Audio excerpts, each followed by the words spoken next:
മഴക്കാലത്ത് നമ്മൾ കൃഷി എന്ന് പറഞ്ഞിട്ട് ചെറുധാന്യങ്ങൾ നമ്മൾ വളരുന്ന സമയത്ത്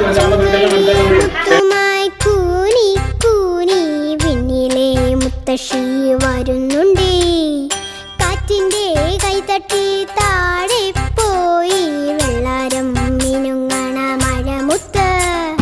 കുന്നിന്മേലെ ഒന്നു വീണു, ചന്നം ഭിന്നം രണ്ടു വീണു, പിന്നെ പിന്നെ പെയ്തു പെരുത്തു പെരുമഴ ഒരു പുഴയായി.